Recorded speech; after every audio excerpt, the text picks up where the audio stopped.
Hey guys, Josh with Cardfight Empire today, and I know it's been a long time coming, but I'm actually here today deck profiling myself, because I've been getting a lot of questions about my ARG Atlanta top 8 deck profile for my Nectar deck.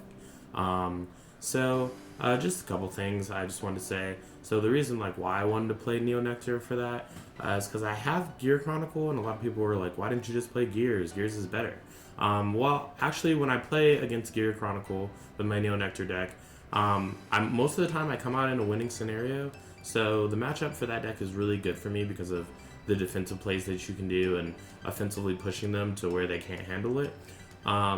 So that's the reason I wanted to play that deck. And without further ado, let's get into the deck profile.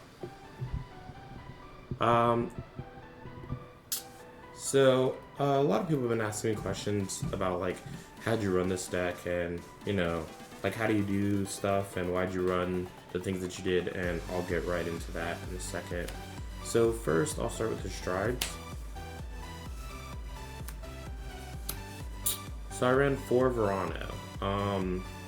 Verano was a really great card. Put pressure on my opponents during the tournament.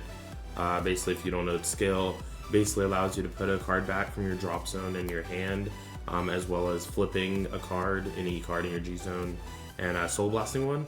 So it helps you work out cards, especially your starters, but we'll get into that later. But it helps you work out cards that you put into your soul, and get them back to the deck, and also put triggers back from your drop zone or your hand to the deck. Usually I would use this to as first stride to pressure my opponent into guarding.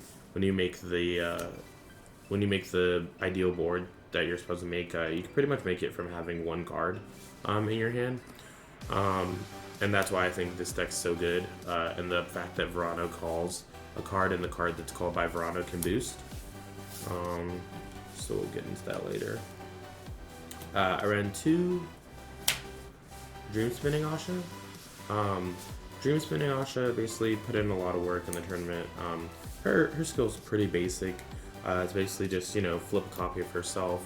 If you're GB2, copy a card. It gets plus 2k when it hits the field, and you can you can do an activation skill after that, to where you can give the front row plus 5k if you have 2 units with the same name on the field. I played 2 Ilmatar. So if you guys don't know, Ilmatar is the newer card that just came out of the set for Nectar. Basically, she's really good for any Bloom Central deck. She's basically kind of about to 1-flip herself, and what she allows you to do is select a unit on your field. If that unit has Bloom in it, or if that unit has a Bloom skill, you can draw a card, and then you choose up to 6 units, I believe.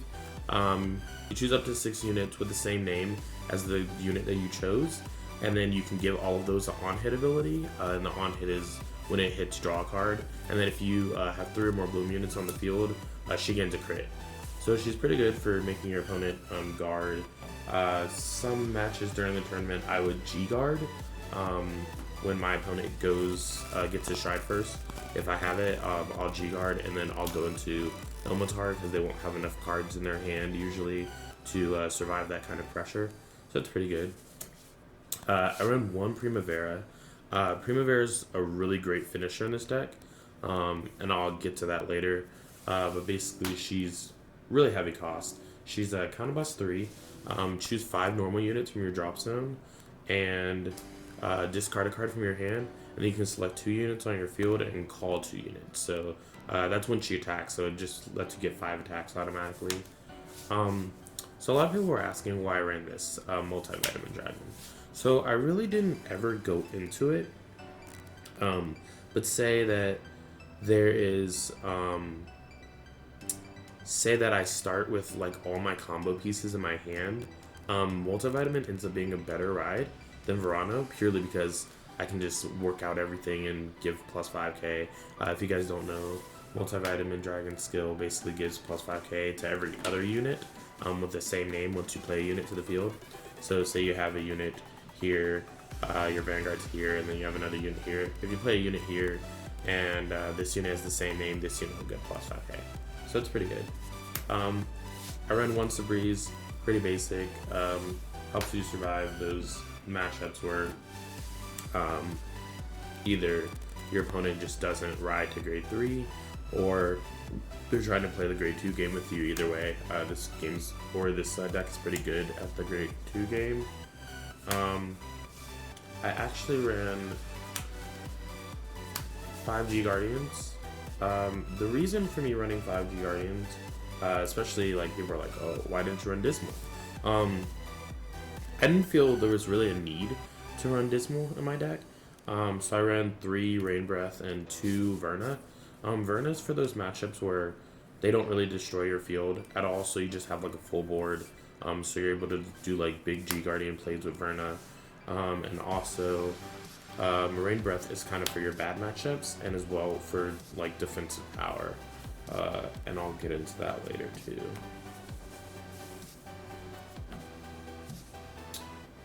So cutting into the main deck,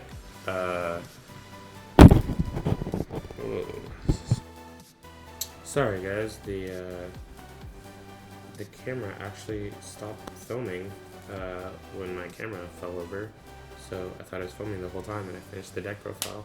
But cutting into the main deck, we have 4 Ahshas, 4 Marjuka.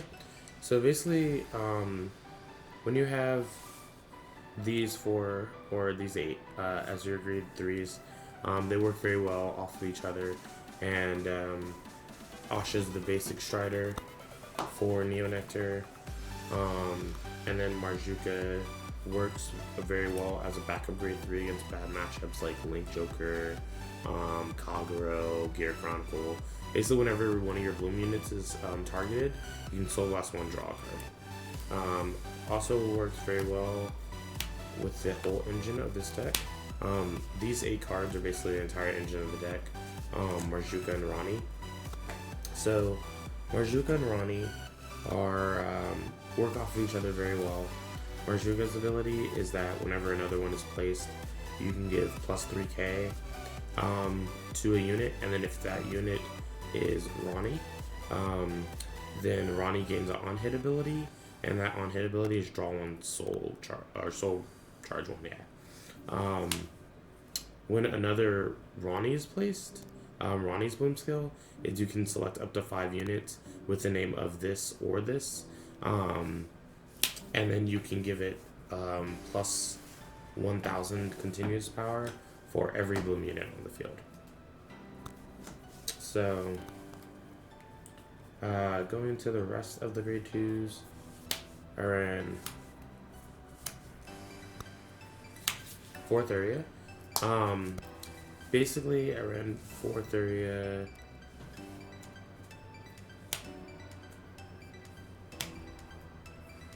And 3 Soliana. So basically, every card in this deck that is not Rani or Marjuka, you want to use to become Rani or Marjuka. So every other card is just a help attributing to you getting to the engine faster. So Thuria allows you to become for it to become another name when it gets placed on the graveyard circle. It can copy the name of something that's already on the board, and it can also return cards from your drop zone to your deck. Soliana is kind of +1 soul blast 1 if you have a Ranunculus Vanguard, basically Ahsha based Vanguard. You can copy a unit. So grade 1, 4 Maiden of Sweetberry. Basically the same reason that I run Soliana and Thuria. It just copies for free. 4 GPGs. Basically the GPGs help me counterblast, or countercharge, sorry. I counterblast a lot in this deck, so I wanted to definitely keep my options open.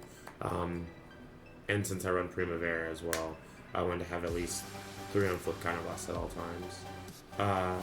I ran 1 Twitter run. So a lot of people are asking me why I ran Twitter run, what this card does. A lot of people have never even seen it before. So the decks that have been getting really popular lately are like grade 1 Rush, Grand Blue, and like things that G decks usually can't deal with. A lot of people think that Sabreeze is counterboss 2, drop a card whenever your opponent doesn't ride, you get to stride Sabreeze. But that's only if they're on grade 2. So if they're playing that grade 1 rush deck, I basically played that for this because I had space in this deck.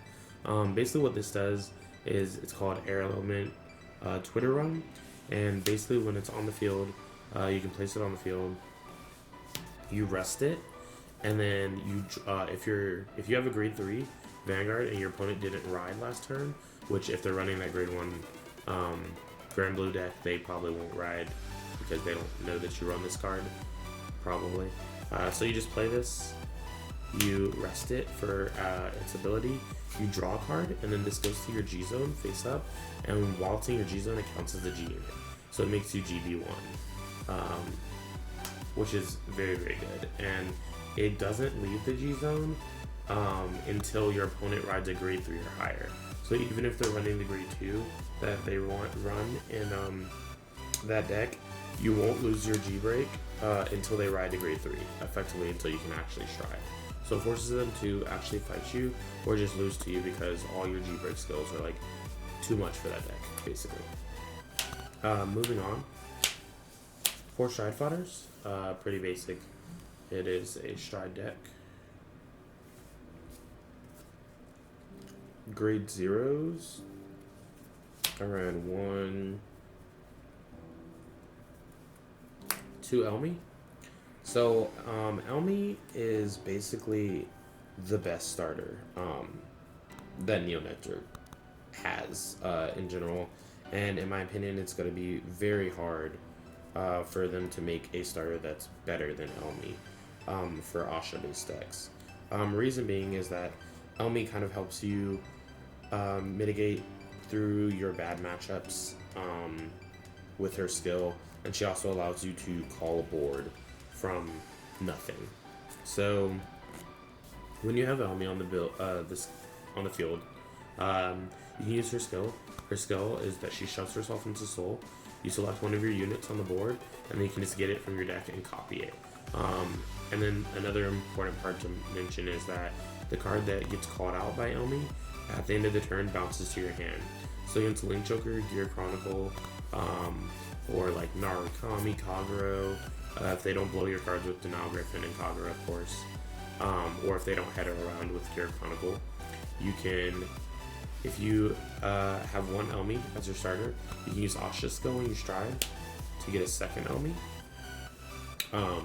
Shove the 2 Elmis into Soul, get 2 attackers that are in your front row, and then at the end of the turn, they both bounce to your hand.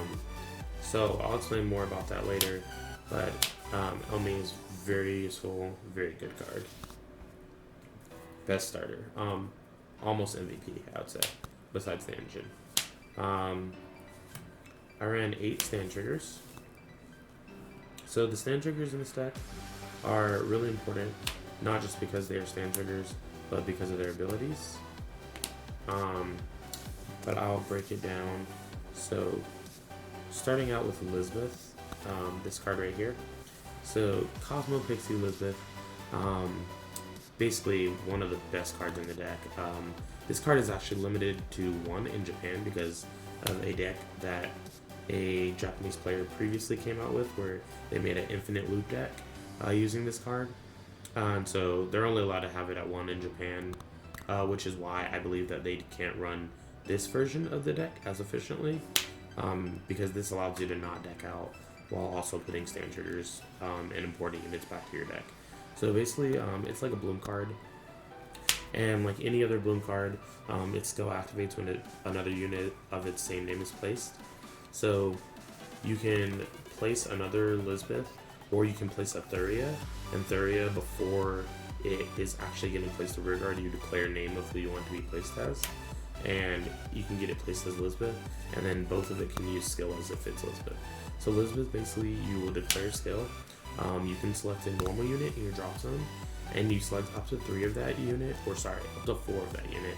So you can basically return the whole playset that you run of that unit back to your deck if you wish, and then you can put this back with it, shuffle, and draw a card. So late game, when you're about to deck out, because you can deck out pretty early in this deck because of how many cards it draws, but I'll get into that later. But basically, you can play this and start putting back huge amounts of your drop zone.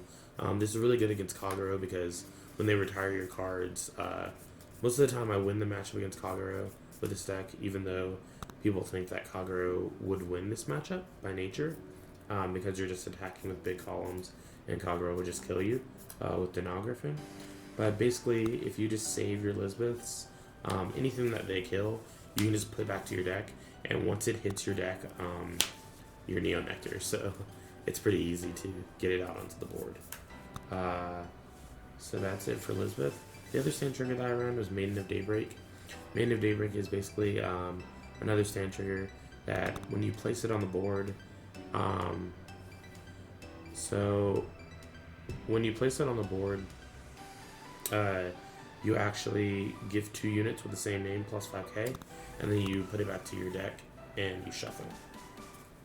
So she's really good too. She just gets to put herself back just like Elizabeth. The next trigger that I ran was 4 draw triggers. So basically, a lot of people don't run draw triggers in Neo Nectar decks usually. I run draw triggers because I run draw triggers in any deck where I need to get to my combo pieces faster, and a draw to me is like kind of running 1 less card in the deck, assuming that you don't draw it. Basically when you damage check it or you drive check it, you get to draw a card, and that allows you to get into your combo pieces faster. A lot of people will run 12 stand or 8 stand 4 crit with Neo Nectar, and to me that just doesn't get the job done of getting to my combo pieces, because if I don't get to my combo pieces in this deck, I essentially lose. I mean, I usually have it because when you mulligan your opening hand, you can keep one of the combo pieces if you come across it, but you can basically make your whole combo off of one card. So all you need is that 1 card, probably a Marjuka or a Ronnie, and then you can just go off. 4 hit kill trigger, pretty standard. I'll explain some of the combos of the deck now. So I'll make like a field. So say that you have Elmi as your starting booster here. For my turn 1, I rode Twitter Run. Turn 2, I rode Thuria. And turn 3, I rode Ahsha. So let's assume that you're starting first. So I don't have a hand like in this thing, like in this play that I'm showing you. This is my deck, but I'm just going to show you how many cards you plus off of your first stride turn. So you can probably assume that if I'm striding, I probably have 4 to 5 cards in my hand, so we can just keep that in mind. So you'll discard 1 card to stride, and then you'll go into Verana as your first stride. So Verana will get placed on your Vanguard circle. Verana and Ahsha like get triggered at the same time because they're both essentially when a stride is placed on your Vanguard circle. So you can choose the order that you activate it in. Depending on my situation, what depends on the order I select. If I have a board, if I don't have a board, if I have no cards on my board at all. Like let's say that my opponent like blew up my starter or something like that, and it's just my lonely Vanguard on the field. You would want to use Verano first, because Verano can call cards to the board, and then Ahsha can copy them. So in this particular case though, I would probably counterblast 1 for Ahsha and get an Elmi. And then Verano will activate her skill, causing you to Soul Blast 1. Flip a copy of Verano in your G zone.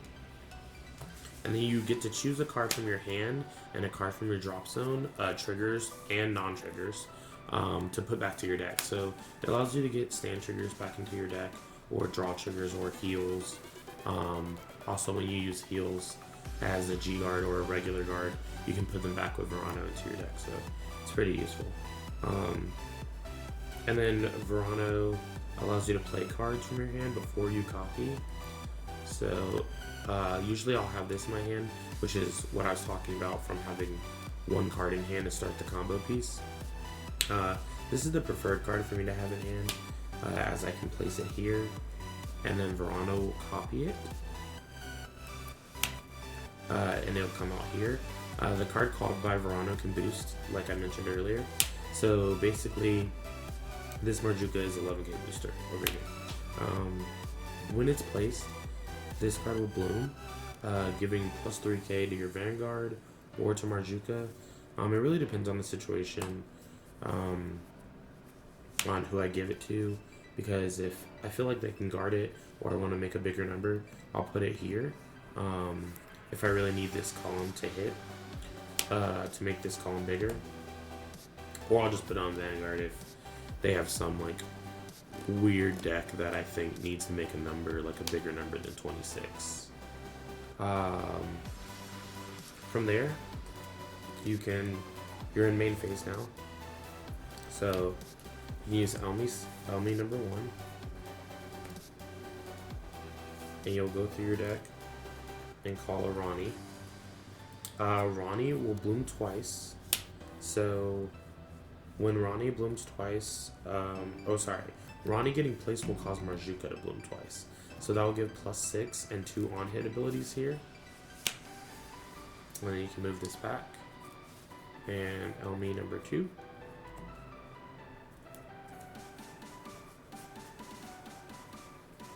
Call another Ronnie. When this Ronnie's placed, it'll make this Ronnie bloom, giving all 4 of these units plus 1,000 for every bloom unit on the field. And then these 2 Marjukas will boost, giving the Marjuka that just got called plus 6 and 2 on hits. And then since every other card in my deck, grade 1 or 2, is essentially a copy card, usually I'll have something to copy, but I'll just say that it's Soliana in this case. So I'll place Soliana, I'll counterblast 1, and I will Soul Blast one of my starters.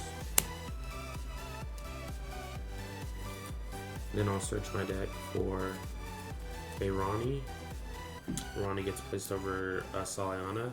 And in this deck, when you have Bloom in general, so the way that Bloom works, if you place a card on the same rearguard circle, before this card would be replaced and put to the drop zone circle, you Bloom first.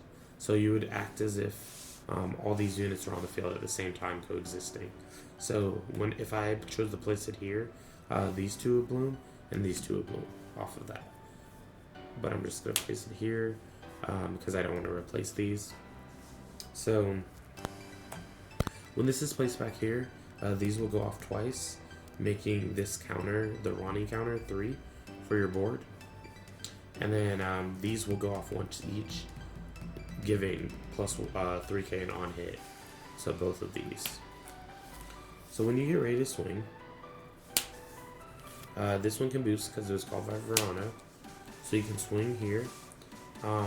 Basically this is 9 plus 20, 9 plus 11, 20.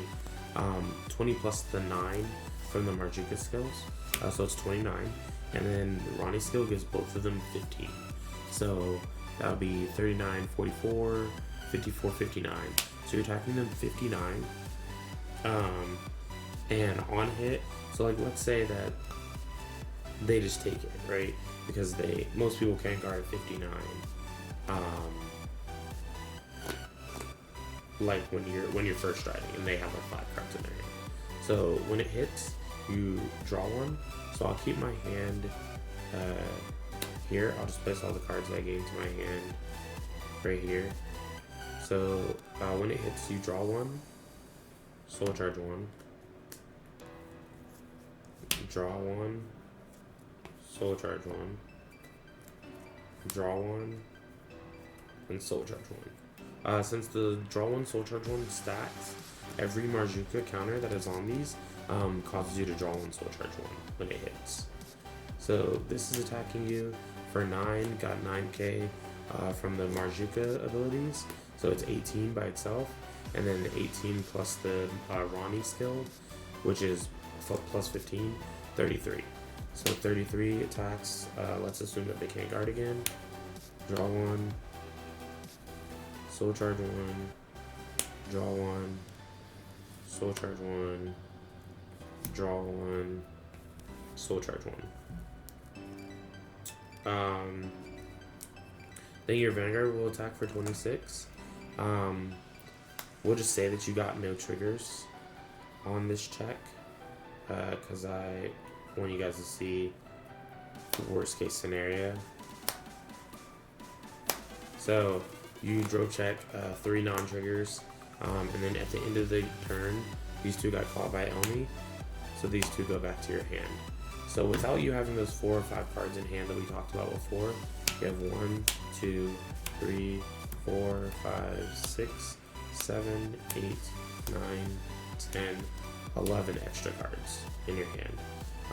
And if you got stand triggers and you stood like this, it would be attacking for 38. And if you got double stand trigger, they probably just lost the game on that turn. But if you get 1 stand trigger, you attack again, they take it, then you draw 3, soul charge 3 again. So it's pretty good play. So let's say that you're against Gear Chronicle. I'll go into one of the defensive plays now. So this would be resting. Let's say that you have 1, 2, 3 Marjukas in your back row, right?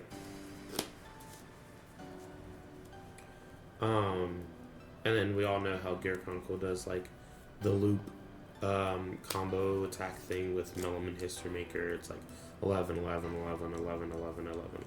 So basically when they attack with their first attack, you can G-Guard.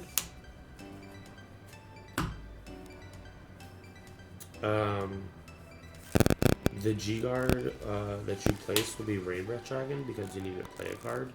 So this got bounced to your hand, if you remember, by Elmi last turn, so you should have this in your hand no matter what. I had a lot of people ask me questions like, what if you don't have this in hand? You automatically have it in your hand because of Elmi.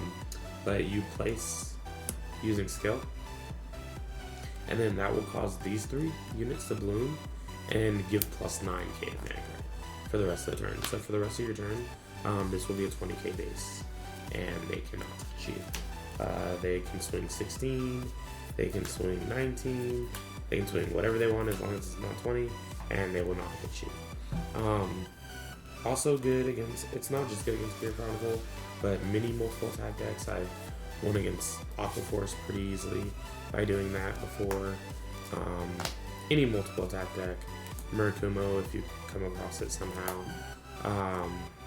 It's really good combo. Kagura, in the Kagura matchup specifically, if they have Nahalims on their board, and then Nahalims are only 16, when they attack with their Vanguard, you can G-Guard the Vanguard and use that ability. So most of the time, you want to guard that Kagura first stride anyways, because if it hits, it's going to retire 2 units. So if you have a G-Guard, you can G-Guard Call using Rain Breath, give plus power to Vanguard, and then you're either 2 or 3 to passing that stride, depending on if they have a booster or not. And basically your Vanguard gets plus 9k for the rest of the turn. And then if they have 2 Nahalims per se, if they don't check any triggers, they can't hit your Vanguard. And your Vanguard's the only thing there for them to hit. So if they don't check any triggers, they have to end turn. So you just guarded their entire turn with 1 heal trigger. So it's pretty good because you'll still have like somewhere from 11 to 14 cards in your hand. Then you just continue putting pressure on them for the rest of the game with high-powered columns. And then you will probably win the game in 2 or 3 turns.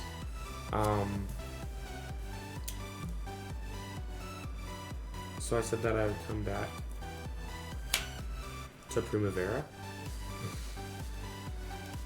So when I said that Primavera was a very good finisher in this deck, a lot of people did not understand what I meant when I said that.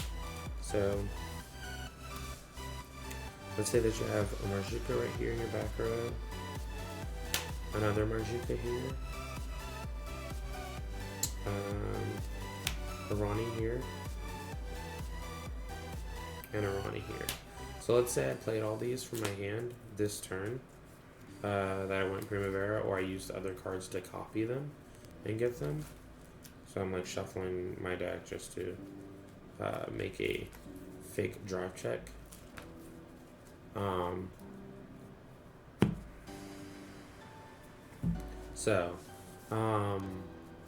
This unit, so assuming that you play these two first, you can just have these two on the board already, like actually it doesn't even really matter.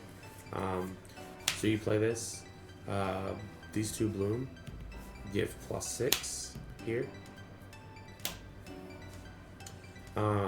These two bloom, give +6 here, and these bloom giving +4k to these. So when these swing, they'll be 19 because you gave +6 and then +4, so +10 essentially.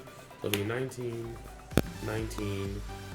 When this attacks, yeah, use its skill, counterboss 3, choose 5 normal units from your drop zone.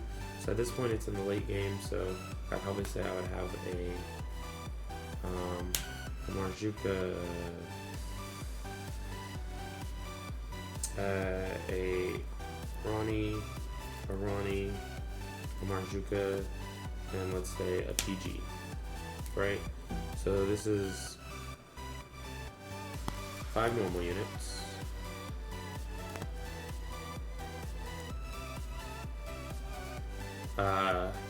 Five normal units that I'm putting back to my deck. You discard 1 card, and then you can choose up to 2 units on your field and call 2 copies of each of those. So if I choose Ronnie and Marjuka, right?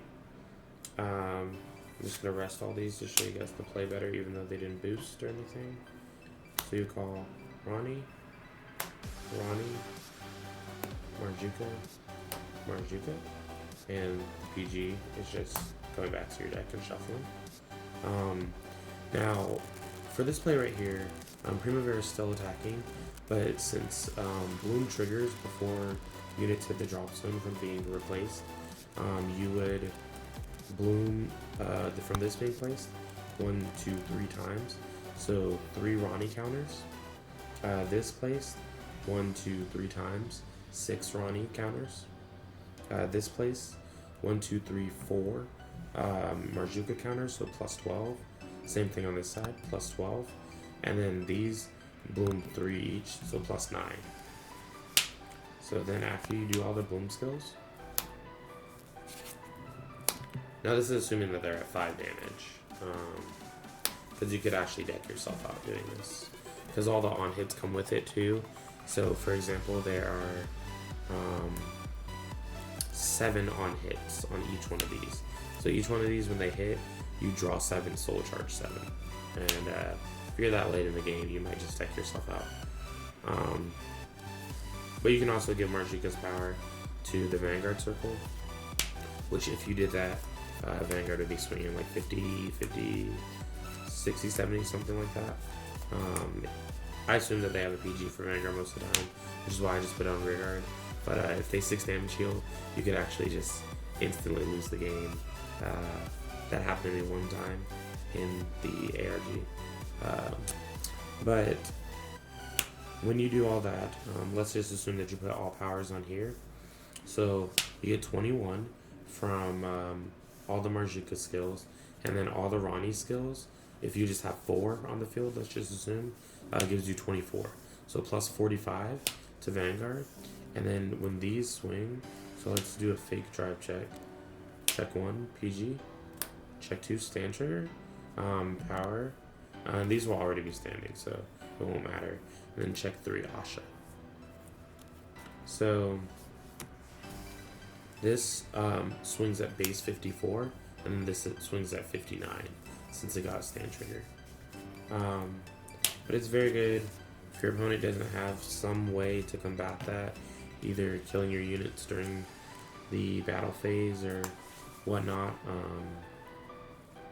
they just cannot stop it. So then you just win the game. So that's what I was talking about it being a great finisher. But that's about it, guys. I hope that I answered all your questions and that you enjoyed this deck profile. Definitely want to give a shout out to Wasteland Gaming. They're a pretty cool store in Georgia, and they're really supportive of the community, really good people all around. Check out their store. I'm going to put their store description link, website link in the description below. And I'm also going to give you guys a code that if you put it into their site on checkout, it'll give you 10% off your entire order at Wasteland. And then definitely like, comment, subscribe. If you guys have any questions, comment them down below. I'll try to answer as best as I can. And thank you guys for watching. Have a great one.